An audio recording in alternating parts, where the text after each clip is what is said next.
이스라엘 백성들이 출애굽한 이후에 시내산에서 1년의 시간을 머물게 됩니다.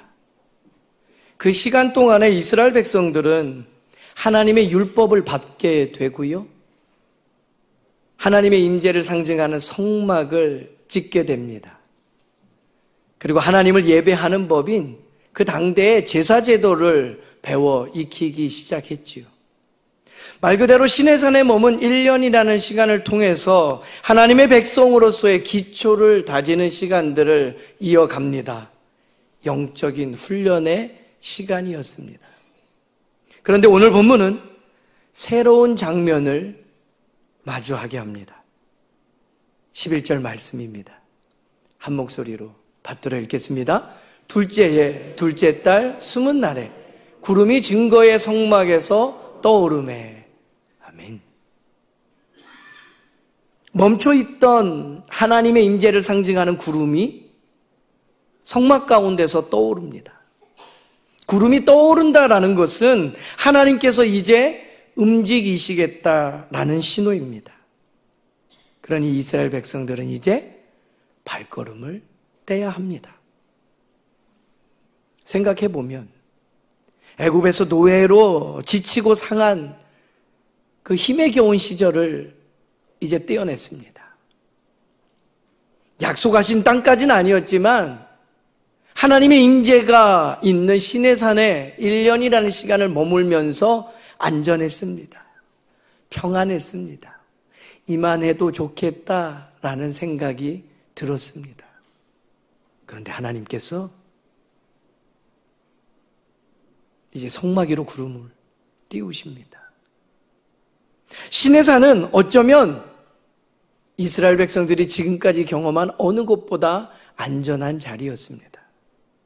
그런데 이제 낯선 땅, 어떤 일이 펼쳐질지 모르는 광야로 나아가는 출발의 순간이 되었습니다. 새롭다라는 거, 출발한다는 거, 나름의 기대와 설렘도 있지만 우리는 압니다. 분명 어느 한켠에는 두렵고 떨림이 있다라는 걸요. 그러나 하나님의 부르심 앞에는 지체 없이 순종하는 것이 믿음입니다. 오늘 말씀 첫 번째 우리에게 주시는 은혜는 바로 이것입니다. 부르심과 출발에는 순종의 결단이 필요하다는 겁니다. 이스라엘 백성들은 구름이 떠오르는 즉시 진을 거두고 행진하기 시작했습니다. 광야는 우리가 잘 아는 대로 위험한 곳입니다. 그러나 이스라엘 백성들은 머뭇거리지 않았습니다.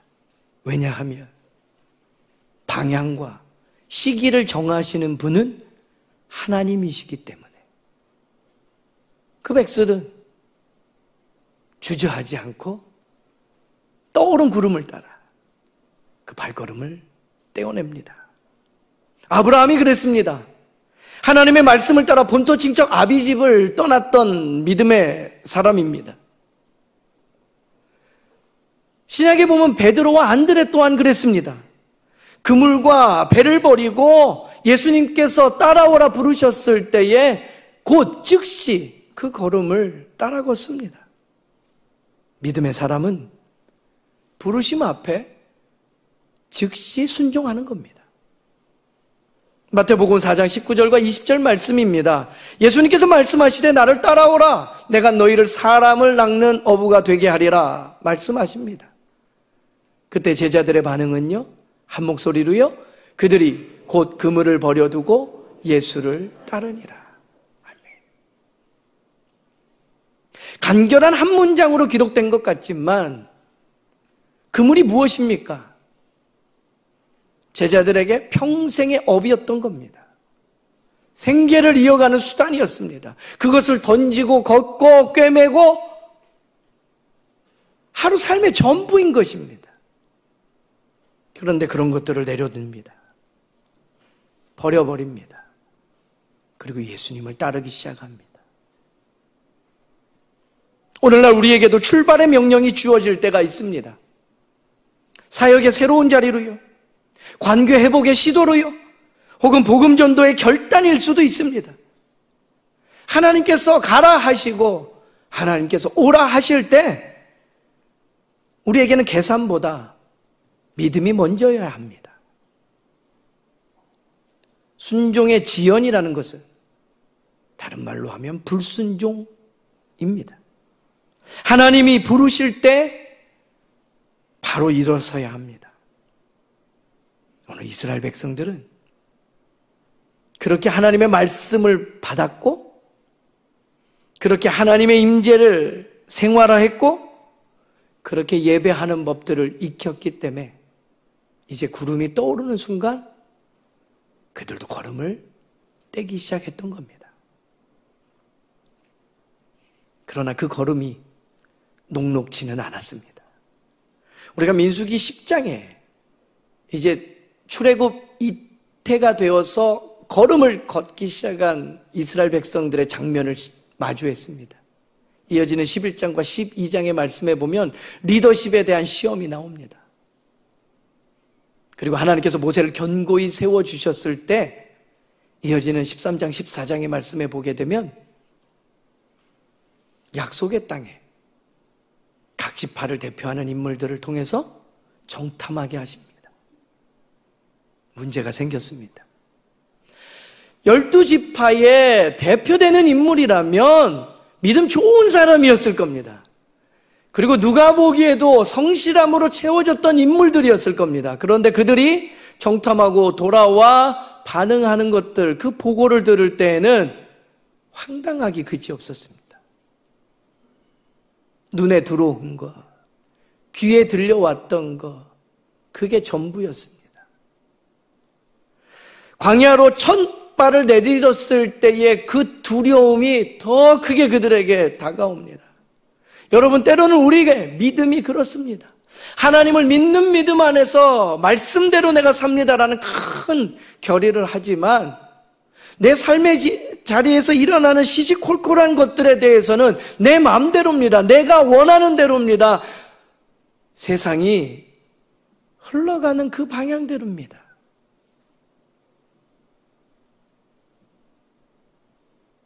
믿음의 시선은 어디 갔습니까? 은혜 받았던 그 심장은 어디로 갔습니까? 하나님 편에 선 그토록 훈련받고 연단되어서 세워졌던 거룩은 어디 갔습니까? 너무 하나님이 머무셔야 되는 자리에 내가 앉아있지 않습니까? 세상의 기준을 그 자리에 놓고 있지는 않습니까?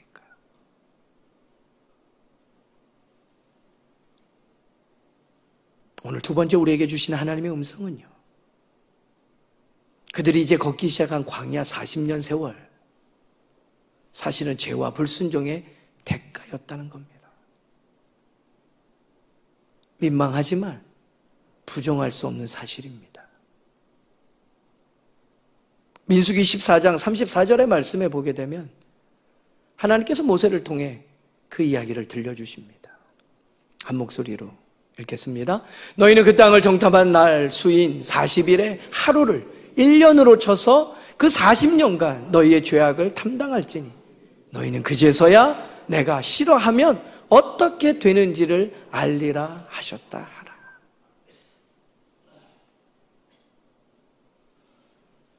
두 가지 사실을 보게 됩니다. 약속의 땅까지 그 광야가 그렇게 먼 거리가 아니었다라는 거지. 두 번째는 그 정탐한 40일 동안에 도대체 무슨 일이 일어났냐라는 겁니다.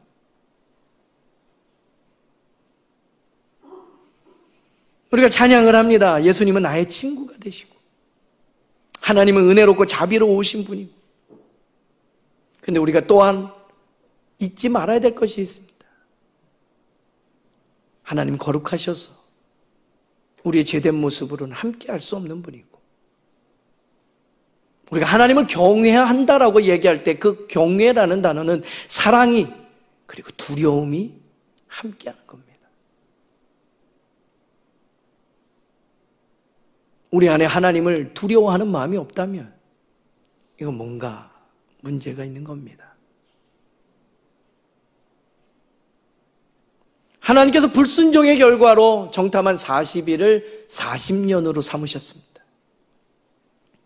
그리고 그 세월이 다 차서야, 그제서야 하나님께서 싫어하면 어떻게 되는지를 그 백성이 알게 하십니다. 사실 이스라엘의 여정은 그렇게 길 필요가 전혀 없었습니다. 가데스 바네아에서 약속의 땅, 바로 눈앞에 있는 거리였습니다. 그런데 이스라엘 백성들은 약속의 땅에 들어가라는 믿음보다 두려움을 선택했습니다. 하나님께서 주시겠다 하는 땅을 믿지 못하고 뒷걸음질 치기 시작했습니다. 그 불신앙과 불순종의 대가는 혹독했습니다. 그것이 광야 40년의 생활이었습니다. 이 사건을 두고요, 히브리서 기자는 3장 19절의 말씀에 이렇게 평가합니다. 이것으로 보건대 그들이 믿지 아니함으로 능히 들어가지 못한 것이라. 하나님의 약속은 믿음 가운데 성취할 수 있는 겁니다. 하나님의 뜻이 우리 안에 온전히 펼쳐지는 자리에는 믿음이 필요합니다. 순종이 희생보다 낫고 불순종은 미래를 막습니다. 사무엘상 15장의 말씀에 보게 되면 사울 왕이 아말렉을 진멸합니다. 그때 하나님께서는 내가 승리를 주겠다, 아무것도 남기지 말아라 라고 말씀하셨지만 사울의 눈에는 보기 좋은 것들, 취하면 가치 있는 것들이 눈에 들어오기 시작했습니다.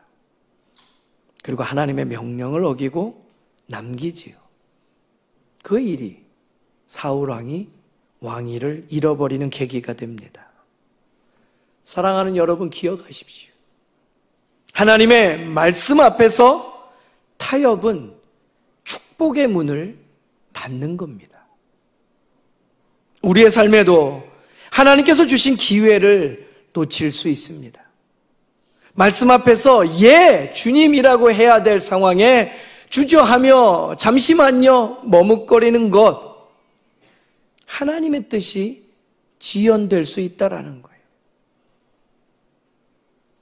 우리 안에 그냥 익숙해져 버린 것들요, 부정적인 말, 무조건 밀어내고부터 시작하는 걸음들, 아니요 먼저 외치는 거부하는 습관들,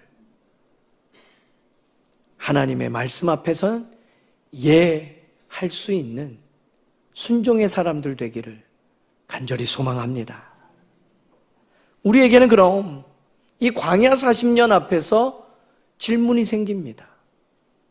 이게 불순종의 대가였다면,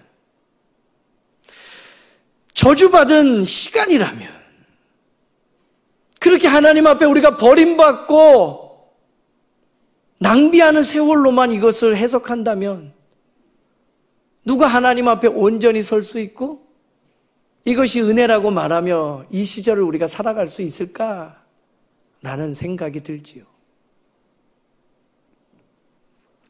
오늘 본문 12절 말씀입니다. 한 목소리로 읽겠습니다. 이스라엘 자손이 시내 광야에서 출발하여 자기 길을 가더니 파란 광야에 구름이 머무니라. 아멘.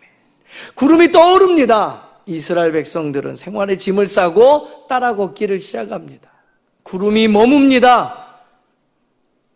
그러면 백성들은 주저없이 그 자리에 멈춰 짐을 풀기 시작합니다. 이 일이 광야 생활이에요. 도대체 이게 40년 동안 반복해야 될 일인가? 라는 생각이 드는 거예요. 왜요? 저와 여러분의 삶에 고통스럽고 힘에 겨운 시절이 있을 때 그 시절이 도대체 무슨 의미가 담겨져 있는가, 그 안에 어떤 의미가 있는가 우리가 해석하지 못하기 때문에 이런 모습을 보면 우리는 두려워요. 광야 40년, 이 광야에서 보낸 세월이 도대체 어떠한 의미가 담겨져 있는가라는 거죠. 저주로만 끝나는 이야기인가? 대가를 치러야만 멈출 수 있는 일인가? 오늘 세 번째, 이 질문 앞에서 하나님께서 우리에게 주시는 말씀의 은혜는요, 고난과 기다림이라는 것 속에서 믿음이 연단되더라라는 겁니다. 그러니까 우리는 거룩하신 하나님 앞에서 이 광야 40년의 세월이 버려진 것만은 아니라는 거예요. 하나님께서는 우리를 포기하실 수 없어서 그 백성 삼으심을 위해 준비시켜 주시는 시간으로 우리를 빚어가시더라라는 이야기지. 십자가의 사랑이 또한 그런 겁니다. 내가 너를 포기하지 않는다.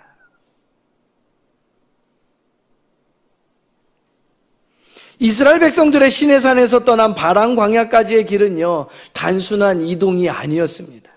낮에는 찌는 듯한 더위가 오늘 이 여름 우리처럼 있습니다. 밤에는 사막의 한기가 찾아오는데 죽을 듯한 추위로 비교되어져 체험되곤 합니다. 마실 물도 없습니다. 먹을 양식도 부족합니다. 게다가 길을 걷기 시작하면 주변에 있는 민족들이 위협하는데 생명에 빼앗길 만한 위기를 여러 번 경험합니다.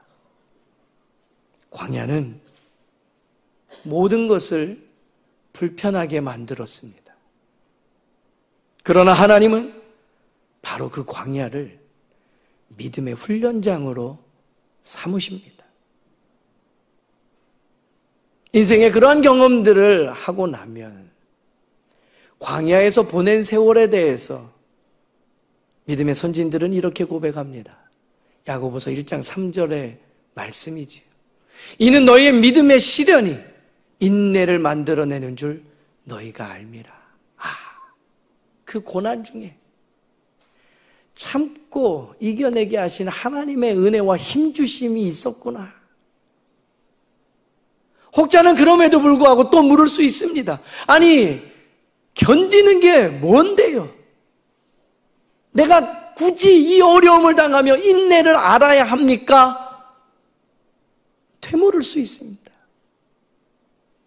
동일한 체험을 하면서 그 우여곡절을 이겨낸 하나님의 사람 사도 바울은요, 동일한 맥락의 믿음의 고백을 담아 이렇게 이야기합니다. 로마서 5장 3절과 4절 말씀입니다. 다만 이뿐 아니라 우리가 환난 중에도 즐거워하나니, 한 목소리로요, 이는 환난은 인내를, 인내는 연단을, 연단은 소망을 이루는 줄 알미로다. 아멘. 할렐루야. 아니, 어떻게 환난 중에 즐거워할 수 있습니까? 그 고난이 참고 견디는 인내를 알게 하고 그 인내를 통해서 하나님께서 나를 연단시키시며 빚어가고 계시는구나, 하나님이 누구신지를 알고 그 계획과 뜻하신 바를 알게 되니까, 우리 하나님께 소망이 있구나, 이 믿음의 고백을 담아내게 되더라라는 거죠. 우리 인생의 광야 같은 시절은 이렇게 찾아오는 겁니다. 때로는 우리의 불순종과 이 못난 모습이, 그러나 하나님은 그것을 버려두지 아니하시고 우리를 훈련시켜 주시고 하나님을 닮아가게 성장시켜 주시는 계기로 그 시간을 활용하시더라라는 거죠. 그러면 하나님을 알게 되고 하나님을 붙잡게 되고 하나님께 붙잡힌 바 되고, 그러면 가장 좋은 것을 주시는 분이 하나님이시고 선한 그 길로 인도하시는 분이 우리 하나님이시고 내게 승리를 허락하시는구나 깨닫게 되고 영생의 복이 무엇인지를 알아 믿음의 길을 걷게 되더라라는 거죠.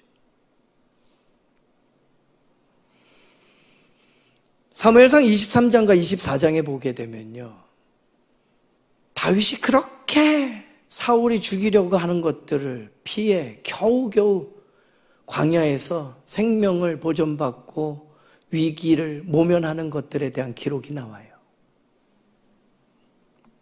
이런 연속된 어려움이 찾아오면 우리 안에서도 쉬 얘기합니다. 그깟 왕 안 되면 됐지. 아, 나 왕 안 하고 싶다. 그런데요, 그 광야에 피해서 숨어 들어가서 보냈던 다윗은요, 그 어려움 중에 하나님을 더 깊이 경험하게 돼요.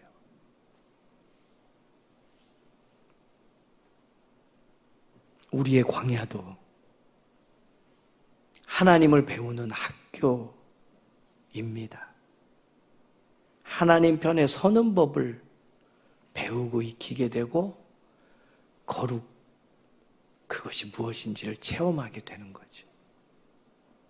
오늘날 우리에게 주어진 광야는 어떤 것이 있을까요? 병상에서 긴 투병 생활을 하는 이들도 있습니다. 거듭 반복되는 여러 도전 앞에 취업도 실패를 연속으로 하게 되는 청년의 시절도 있습니다. 놀랄만한 큰 경험치에서 끝나지 않은 가정의 문제로 이어지는 모진 세월도 있습니다. 그러나 기억하십시오. 하나님께서는 그 과정 속에서 우리를 버리시는 것이 아니라 빚어 만들어가고 계시더라라는 거죠. 광야는 단순한 사막이 아닙니다. 그것은 하나님의 손길이 우리를 만들어가는 자리입니다. 하나님의 부르심에는 즉각적인 순종이 우리 안에 필요합니다. 고난 속에서도 하나님에 대한 신뢰로 그 하나님의 뜻과 계획이 이루어지길 위해 몸부림쳐야 되는 것입니다. 오늘 가장 우리가 생각해 봐야 될 것은 과거의 불순종이 반복되지 말아야 한다는 것입니다. 오늘 우리 각자에게 하나님이 주시는 구름이 떠오르는 순간이 있을 겁니다. 그 부르심 앞에 믿음으로 나아갈 수 있는 저와 여러분 되기를 바랍니다. 광야의 길이라도 주님이 인도하시면 그 길의 끝에는 약속된 땅이 있다는 것.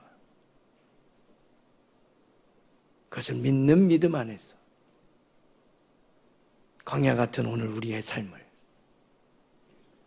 믿음 지키며 살아갈 수 있는 저와 여러분 되기를 간절히 소망합니다. 기도하기 원합니다.